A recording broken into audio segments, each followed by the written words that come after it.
Might be. This is probably I wouldn't say it's the hardest thing we've done, but it's probably the most significant single thing we've done in a day this year. This is a big one. So we're gonna look at here. This is the chain rule. The chain rule is huge. The chain rule is what takes. Chain rule is like. Have you ever looked at those? This is gonna be a bad analogy, but I'll just give it to you anyway. You ever looked at those posters where you gotta kind of relax your eyes and all of a sudden everything just goes 3D? Oh yeah. That's what the chain rule does to calculus. It just like takes normal calculus that we've learned and it just makes it a lot harder and better. Not necessarily harder, just much more effective. Instead of applying to just a select few group of functions, now it applies to lots and lots of functions in general. So what we want to do today, and I will see, this is the goal. We'll just, we'll see if we can push through it. If not, we'll continue with this tomorrow. But I want you to first of all know what the chain rule is. That's easy. In other words, what's the formula? Then that's a piece of cake. That's not a big deal. I want you. This one right here is kind of a little bit extra that you wouldn't. It's not really just about applying the chain rule, but I think it really helps thinking ahead to what you use calculus for in the future. I think it really helps to have some kind of a conceptual understanding of what the chain rule is doing, and then really just be able to apply the chain rule. This is the one that's going to show up probably the most on the problem set. So, having said that, what's it do? Okay, so without the chain rule, here's just a couple examples. I didn't make a real long list, but there's a couple examples of the kinds of problems that we can do without the chain rule. And then next to them are how we can expand our capabilities to do a problem like that with the chain rule. And you might notice what's going on here. I might call this first one here a single layer problem because it's just a polynomial, right? And in fact, it's just a power function, right? So there's only one derivative rule to be applied. Yeah. Okay, now if we look across here though, at the blue analog of that first problem, it's a two-layer problem, isn't it? Because I've got a power function of a polynomial, right? Now this is one, you guys have done some problems like this, but it's required a great deal of pre-simplification. You had to pre-write the problem before you could do the calculus, right?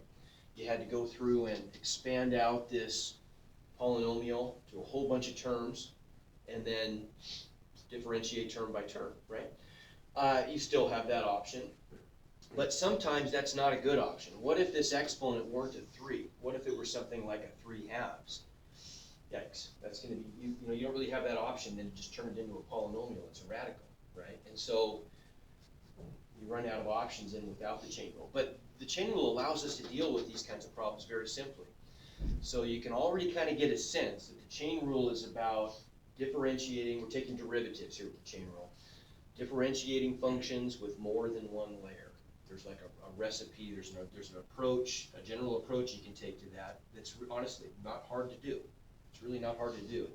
It looks a lot worse than it really is. Another example, up till now we've been able to deal with something like sine x, differentiate sine x. Now we can differentiate sine of the quantity 3x cubed plus 1, or sine of tangent x, or something else inside there. Okay, how's that work? Questions so far?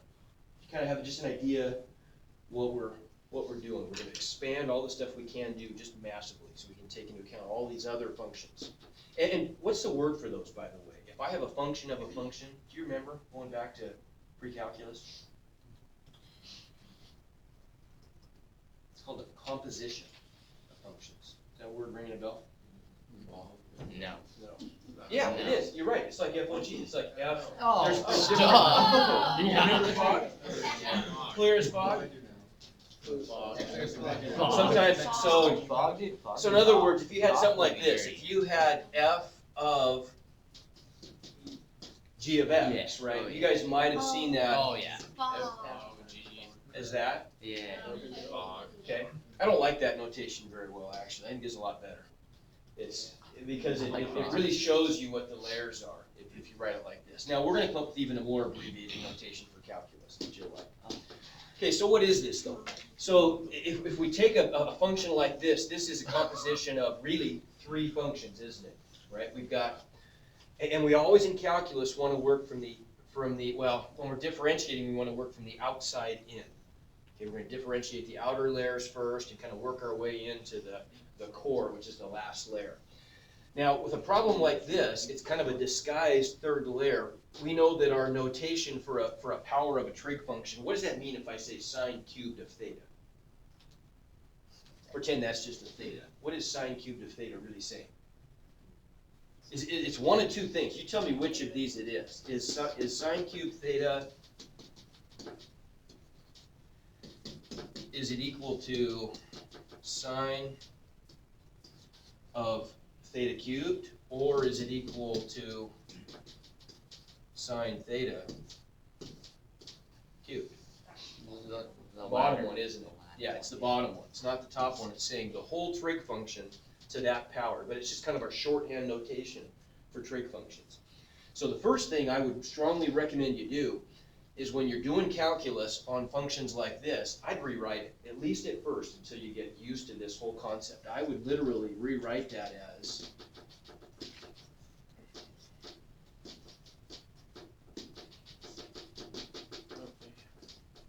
the sine, the quantity, the sine of 2x squared plus 1 cubed. Does that make sense? Okay. So when we do calculus now, and we're not quite there yet, but when we go to differentiate this thing, we always start with the inside, or excuse me, start with the outside function. Oh, okay. Not inside. Start with the outside function. So this would be the first layer that we deal with, is the power function. Then we move on to the next layer, which would be the sine function, and we finish up in this case with the third and last layer, which would be the polynomial. Okay. So how can we come up with and honestly the rule is not that hard to apply. How do we come up with kind of a way of thinking about that? If I want to come up with the derivative of this function with respect to x is very clear inside this thing, right? So the x is changing because of the polynomial, which is being changed because of the sine function, which is being changed because of that cubed outside, right? I think a good way to kind of visualize or conceptualize what's going on with the chain rule is to think about an analog clock. Okay, so let's take a look at our clock here for a second. Get rid of this, dual writing. Okay, if we think about the different quantities involved with a clock's timekeeping, there are potentially, not all of them have a second hand, but we do. So there's three hands on this thing, right? We've got the red hour hand, we've got the blue minute hand, and the green second hand that all sweep around this clock. Wouldn't you agree that the second hand is going to be moving the fastest, angularly speaking, it's twisting around the center of the fastest, rotating the fastest, minute hand second fastest, and hour hand third fastest. Well, if we want to come up with some rates of change of their angular position, so let's define three quantities here. Let's define S to be the angular position of the second hand, right? So the angular position is changing as it sweeps around this clock. M would be the angular position of the minute hand, and H is the angular position of the hour hand. So in terms of a rate here, can you tell me what is the rate of change of the second hand with respect to time? In other words, how many rotations is it making per, well, I don't want to do this here. We want to do this as,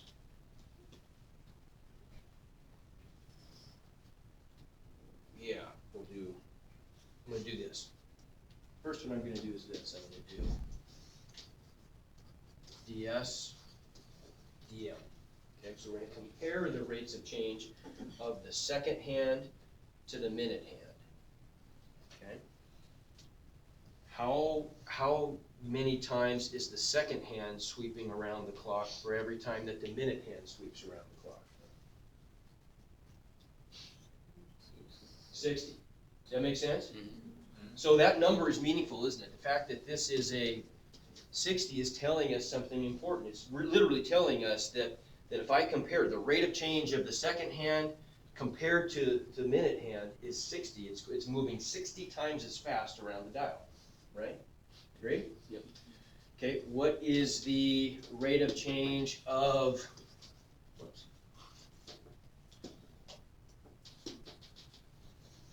What's the rate of change of the minute hand with respect to the hour hand. So now I gotta think carefully about this one. So the minute hand is changing how fast compared to the hour hand. And when we state a derivative like this, we always associate derivatives with rates. Change in m compared to change in h. And we can write this, by the way, as a ratio. In fact, maybe I should have done that up here. The 60 really is 60 over 1, isn't it? Right? It's 60 revolutions over one revolution, which just simplifies to the number 60. But I'm really just comparing the change in second hand over change in minute hand in rotations. So what about the minute hand? How many times does the minute hand go around when the hour hand goes around an analog clock once? It's actually not 60. Think about what that looks like. The hour hand starts on the 12, and then it goes to the 1, and then... What is it? 12. It's 12, isn't it? It's actually only 12. The minute hand is going to go around 12 times, 12 hours, right?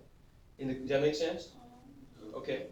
Makes sense. So 12 rotations of the minute hand equals 1 rotation of the hour hand, right? It takes 12 hours for the hour hand to go around the dial once, right? Each hour is a complete rotation of the minute hand. Make sense? Okay. I'm confused, I'm sorry. Sure, well, let's look at that. So this is a 12, 1, 2, 3. So if the hour hand starts, if it starts there, right? In the time it takes the hour hand to go from there to there, what's the minute hand done? Well, the minute hand's gone from there clear around 60 minutes, right? Does that make sense? So why is it 12 and not 60? 60. Okay, because it's, how many times is it, when the hour hand goes from the 12 to the 1, that's 1/12 of its journey around the clock, right? Oh. Right, the minute hand's only gone around once. Okay. Does that make sense? Yeah. And I think what people are thinking there is that there are 60 minutes in an hour, right? But on a clock, what we're really thinking of here is the time it takes to go clear around the clock once. And so I understand where that, does that make sense now though? Okay. So then my question is, can you think of a way, and you probably all know this answer, but if I wanted to come up with the rate of change of the second hand with respect to the hour hand, rate of change of angular position, right? In other words, rotations to rotations. What's that going to be? In other words, how many times does the second hand sweep around the clock in the time it takes the hour hand to move around the clock once? 720. People typically want to say 3,600, 60 times 60, but it's not. It's really just, isn't it just going to be the product of those two things? Yep. Does that make, that's the chain rule. If you can see that connection, you kind of got a real, you got your first insight into the way the chain rule works. When we're stacking up these rates, right, the rates combine as a product. So if I know that the rate of change of S with respect to M is 60, but the rate of change of M with respect to H is 12, then if I skip all the way from S down to H, it's got to be the product of those two things. Okay, so we know then that this is equal to ds dh equals 60 times 12, which is 720. Okay? Now, how can you show that in a way that makes sense algebraically? Well, can you think of a way? I mean, if I want to go this combined with this equals that, isn't that very natural? If I just think of a product of those fractions, look what happens. Right? If I take the product of, you can see if I write down here. Oh yeah. Oh yeah.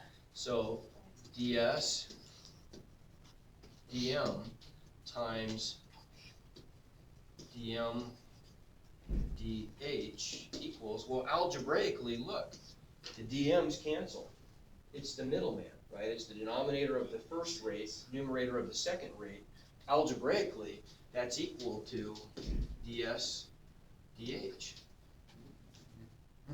So there's a really convenient way to think about the chain rule. If I'm stacking up a bunch of rates, I can always apply the chain rule if the rates are written in a way so that the middle rate cancels.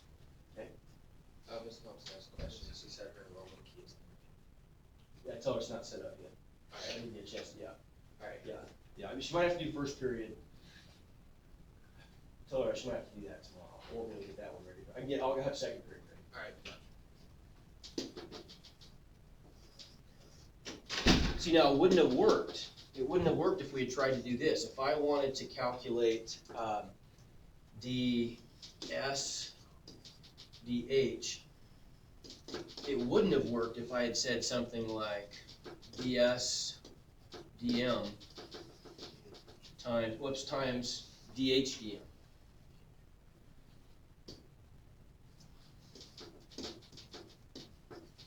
That doesn't work. Algebraically, that doesn't work. I don't get the cancellation that I need. And the numbers don't work either. ds dm we said was 60 over 1, right? dh dm, how many times is the hour hand going around with respect to the minute hand? Well, that's 1 over 12. Well, that doesn't make sense anyway, does it? 5. That's obviously a wrong answer. Right? We know that the second hand goes around more times than 5 in an hour. And it's wrong. It doesn't fit, right? This one had to be flipped in order for the m's to cancel and us to be left with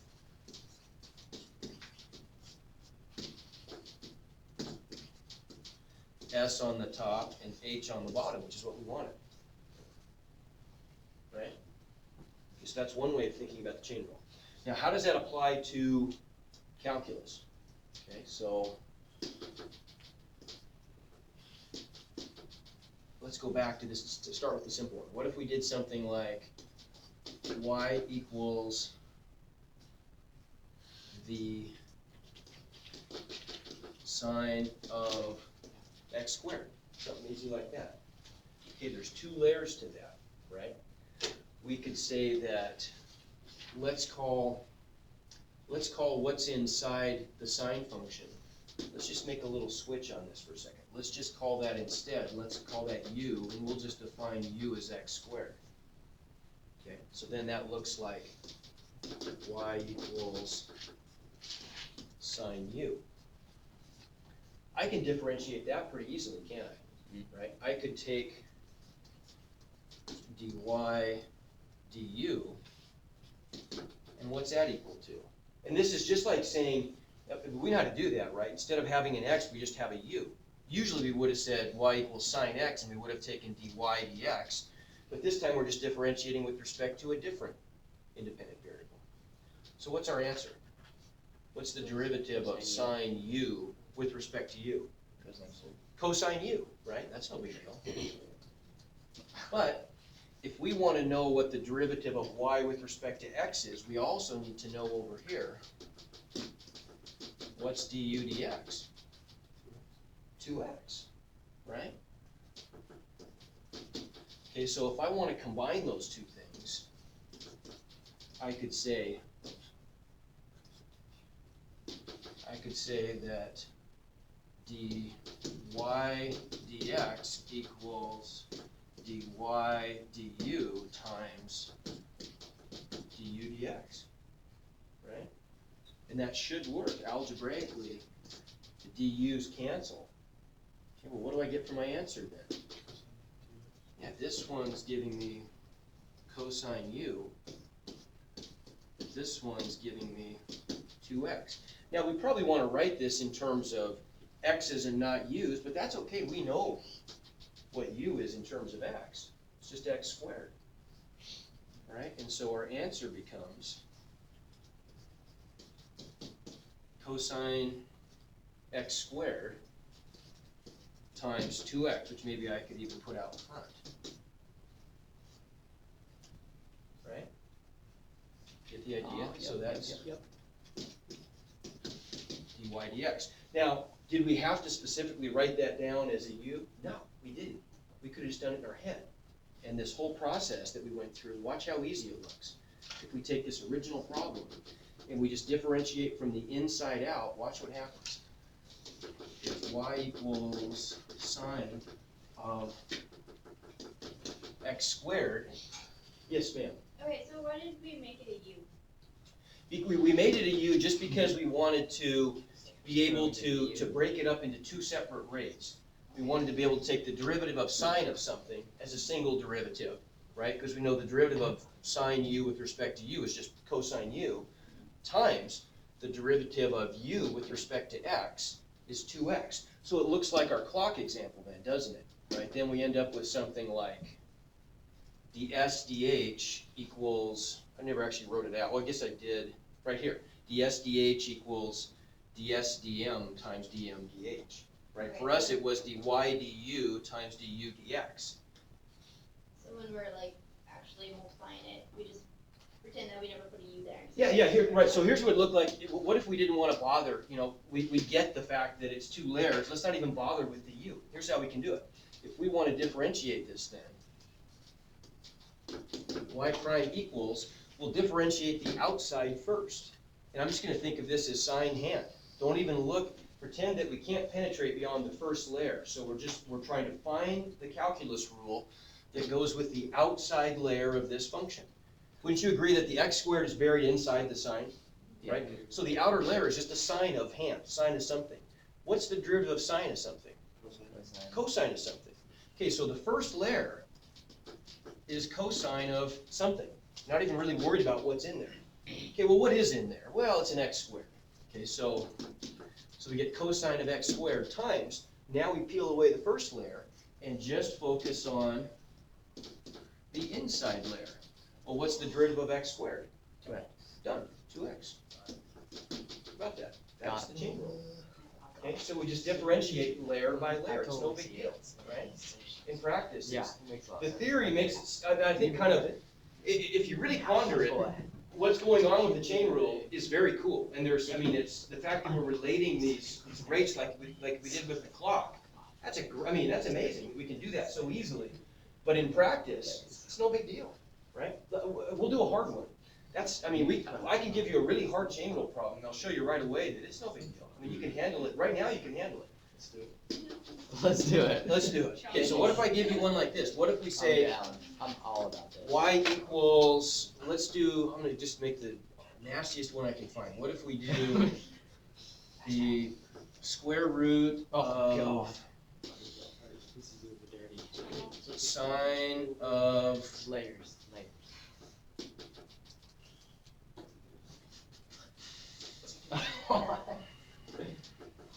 tangent with, this is gonna be just, Oh God. this is gonna be brutal, but you will see that we can do this. As hard as this looks, it's I'm all not, about this.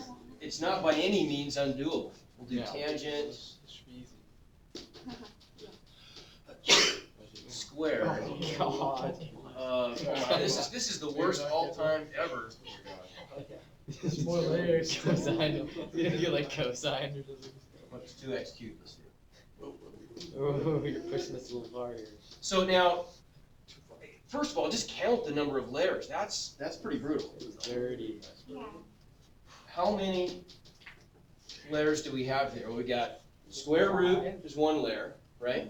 We've got sine is another layer. We've got we got Trace. squared, right? The power, the tangents to a power, that's 3. We've got the tangent, that's 4. We got the purple polynomial inside, that's 5 layers. My goodness, you'll never. If you can do this one, you can do any chain rule problem, no problem. So first things first. Do this.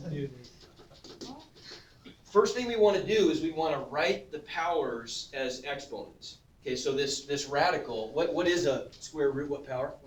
1/2. Okay, so first thing we want to do is write this whole thing as a 1/2 power. Then inside that we've got a sine of some stuff. But what about the tangent squared? I want to write that as a power too, don't I? Right? I've got the sine of, right? Whoa. Because the squared is being applied, it's the tangent function squared.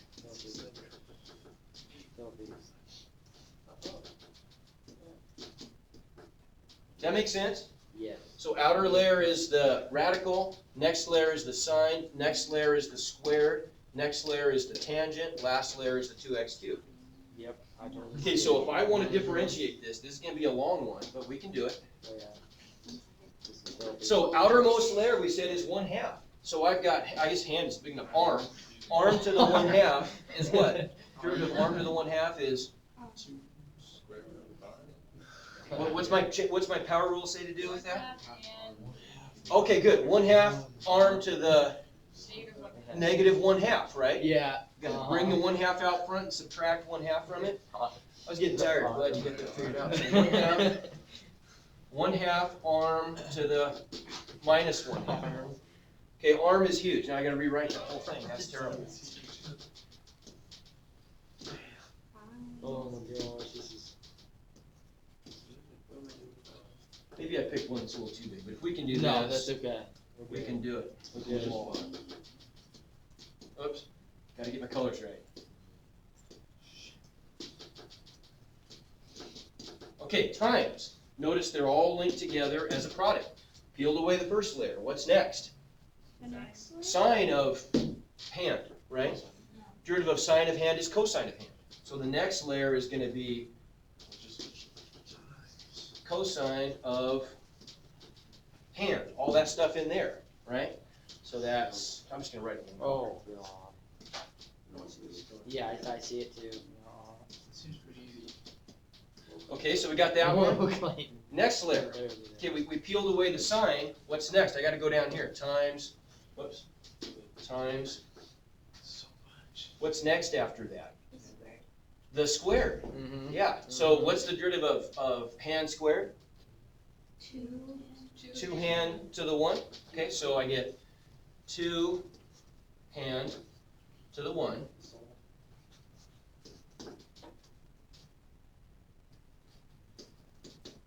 Okay, inside that is what?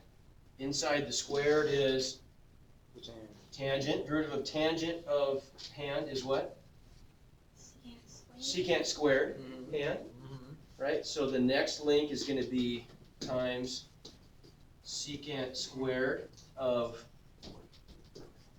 2x cubed times, whoops, times 6x squared. last layer. We've got all the way to the middle. What is that? 6x squared. Oh. Damn, this is huge. Wow. And our calculus is now done. Okay, that's pretty ugly, but Yeah. that's, That's now we have to maybe clean this up a little bit. oh god. But that's the calculus. And we won't even rewrite it, but if we did, obviously we could put this on the bottom, right? It's a negative Oh, 1/2 power, so we could put a square root on the bottom.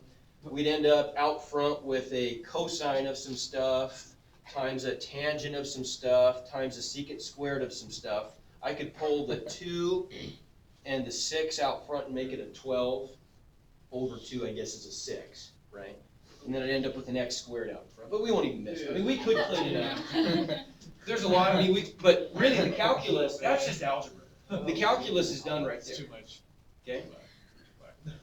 How much time we got? Algebra? Yeah. This was like 2 years ago. Okay, try a smaller one. I'm gonna give you a 3-layer one to just try on your own, just to make sure we got this thing figured out.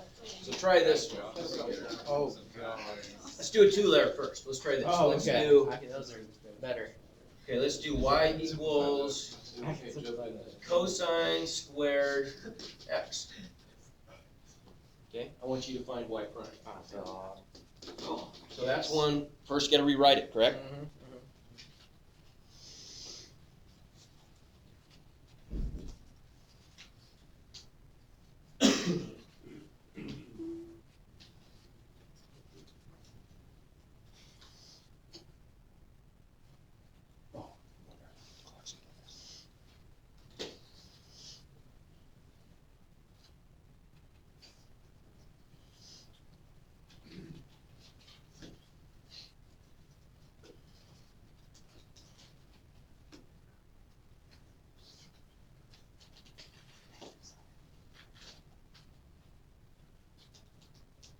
So real quick, what's the outer layer?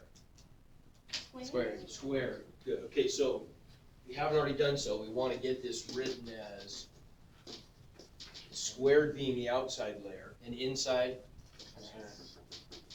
there. Okay. Money.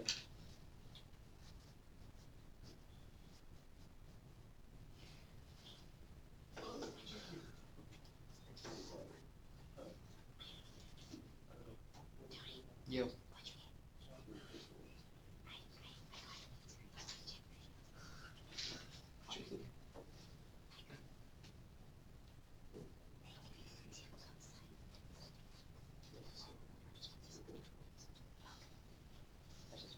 Okay, so, let's double check here, see if we're all on the same page. So what do you think? Very volunteer. What's the first layer to this derivative gonna be? Yes? 2 cosines. Okay, good, so we got hand squared, derivative of hand squared, and you guys get why I'm saying hand? Yeah, Okay. yeah. So that's 2 times hand to the 1. Yeah. And I would encourage you literally to write it in that order so your brain's following that order. So it's 2 times whatever to the 1. Now we'll go back and look at what's inside, but we didn't need to until there. So there's that part. Now we can kind of cross him off. And what's the next layer? Negative sign. Times negative sine x, right? Derivative of cosine x is negative sine x. You can kind of see why they call it the chain rule, I guess, can't you? Because each layer of the function provides another link in the chain, and they're just multiplied together. All the links are just, it's a product of links, right? And so what's our final answer? With this one we can clean up. What's our final answer then? What do we probably want to do with this? Negative 2. Yeah, we want to take the negative, that's going to go out front with the 2. So we get a negative 2 for our constant times cosine x sine x, or sine x cosine x. That really doesn't make any difference. That's our answer, right? Okay, let's try another one. Yeah. I got this. Try, how about, I'm all over this. Give us a 5-letter one already. Nice little two layers. okay. Okay, let's try this one real quick. What if I've got cube root of Well, maybe. 3x? Plenty. Okay, remember, first thing you want to do is rewrite with an exponent instead of a radical.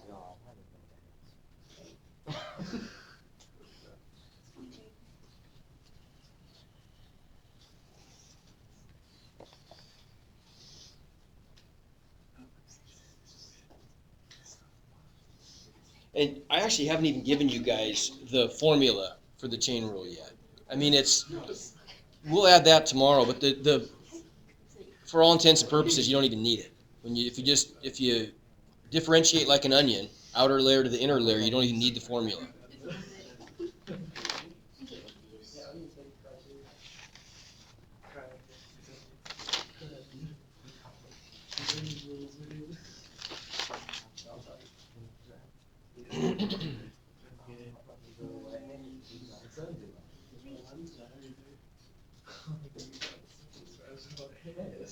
Okay.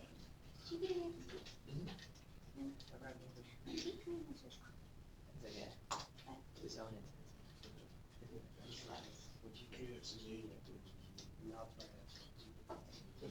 Okay, how do we rewrite it? I thought 3x to negative 1. Okay, yeah, cube root is a 1/3 power, right? So we just Apparently. get the quantity something to the 1/3. The something is a 3x. So if I do y prime, or dy dx, however you want to write it, first layer, what's the derivative of hand to the 1/3? 1/3 and Oh. negative 2/3. Good, hand to the negative 2/3. 1/3 minus 1 is negative 2/3. Uh-huh. And then times, 3. what's the derivative of the inside layer? 3x? 3. Money. Okay, so that's convenient because look, the 3 cancels the 1/3, and so our final answer just looks like 1/3x to to the 2/3, if we wanna write it that way. God. Make sense? I got that. Questions on that? Yes, ma'am. How did you get the negative 2/3? Okay, because chain, remember what the power rule says, I think I said chain rule. The power rule says, the derivative with respect to x of x to the n equals n times x to the n minus one, Yeah. right? Okay. Okay? Yes? Why is the final answer number one? It's You- negative. Good question, because of that, Okay. okay? Remember, a negative exponent on top is positive on the bottom, Yeah. okay, and vice versa. I just like it. Okay, Start. now, how would we, I'm gonna leave you with kind of and we'll come back and kind of wrap this up tomorrow, and then go to the lab. But I do wanna do a couple more things tomorrow before I'll turn the assignment on so you can start it. But there are a couple more that I wanna look at as a group, and then I'll give you some time I'll give you a couple days to work on this stuff. Rest of tomorrow, I'll give you another day too. What would I do with something like this, do you suppose? What if I had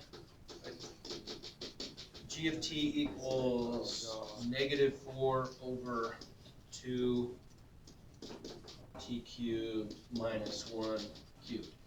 How could I rewrite that in a chain rule friendly way?